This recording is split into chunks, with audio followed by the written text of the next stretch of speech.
So I'm back here with John Campbell from Spider Online, just following on from our first video.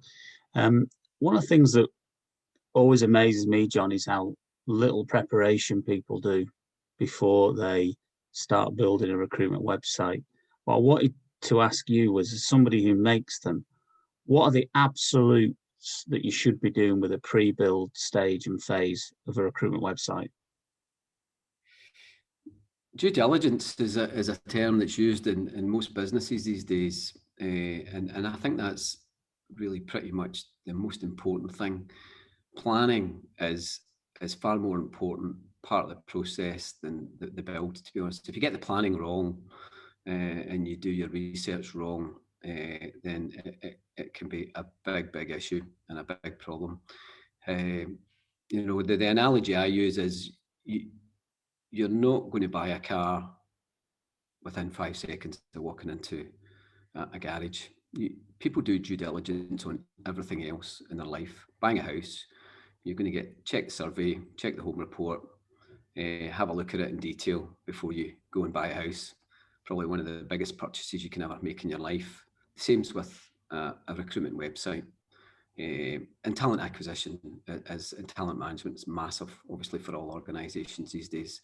So unless you do your homework and your due diligence and do the research, then the implications are massive and you can make really big mistakes, and it's obviously costly in the long term.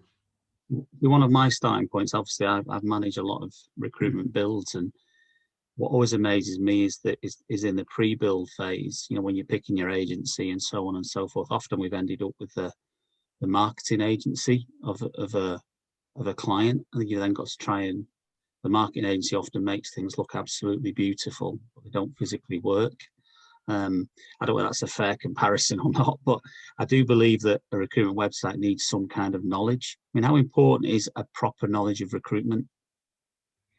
Yeah, I think things have moved on from what you're talking about. It used to be the ad agency, the marketing agency, the digital agency would be the people that drive the look and feel and build of the website and the features and functionality of it. I think everything's a bit more specific these days and specialist.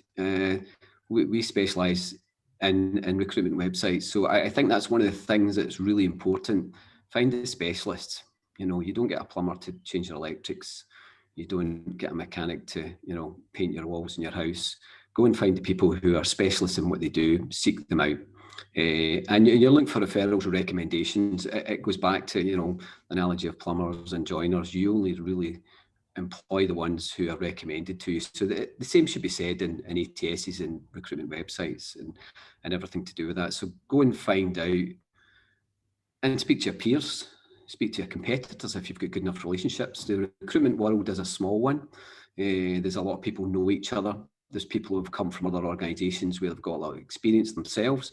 So it's really, really key to find the experts and look for references, referrals, and a track record. You know, that's really before you start the beauty pageant or you start getting agencies in, or, you know, specialists, so-called specialists. You really want to find out what's best out there, best in class, and get a bit more detail about it. Go through the surfaces. This word of mouth is important. I mean, I always believe that you often ask a client, you know, what websites they like, and, you know, they'll come back with certain types of websites, but very few of them are often recruitment. I always think it's amazing how many times you ask a client, what websites do you like? You're building a recruitment website and they come back with product websites rather than recruitment websites.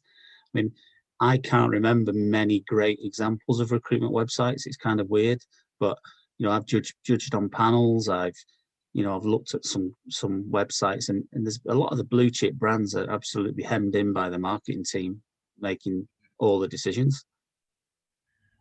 Yeah, I think quite rightly, to be honest. I think there's recruiters themselves are being more appreciated, I think, these days.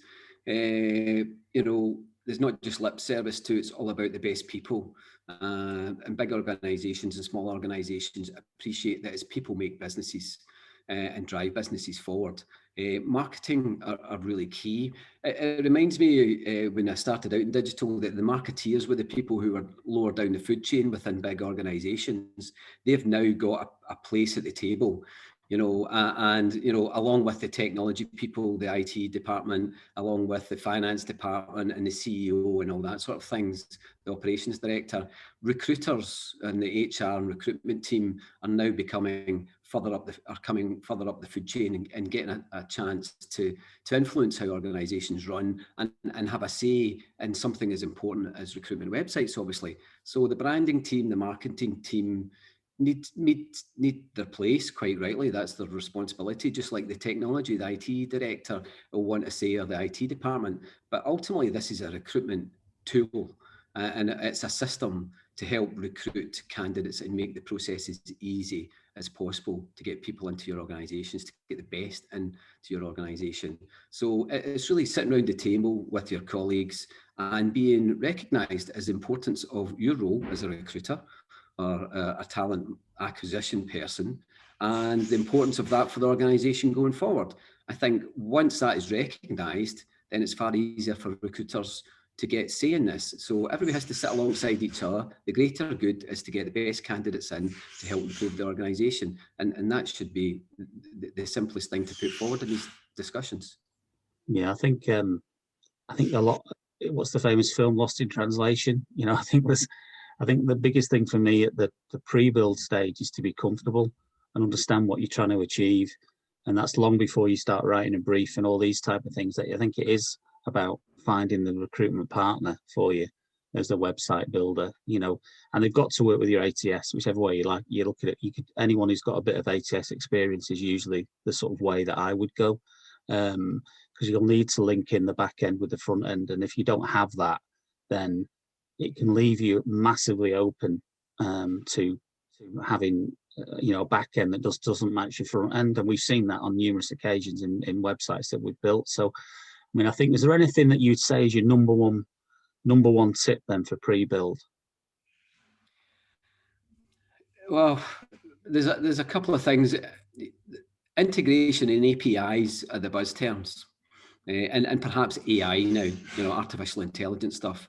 It's important to try and cut through that from the client's end. When I speak to clients just now, when they come to us and say, yeah, we've got an ATS and we want to build a website to go over that ATS, and then we want to integrate it with third-party system A, B, and C. Yeah, really, they're the important things. Where are you going with this? Where do you want to go? What's your aspirations for a start? But what do you need? And it's really, really important for clients to get that in their mind and be clear on it, because once they start the process of tenders and organisations and suppliers coming in, they're going to get bombarded with things. So I would say get best advice, either internally or externally, somebody who knows what they're doing. Could be your IT department. They may be really on this. They may be fully aware of it. Obviously keep marketing abreast of things. But you really need a specialist or somebody who's really, really tuned into the technology, because once you start that process, you're going to get bombarded with it. And it's really, really important to have best advice and somebody sitting alongside you to cut through that so you can make the right decisions. It's a good piece of advice. Obviously, we're going to talk on a few different areas about the website, but that'll be in another edition. So we'll move on to build as our next topic for our next video.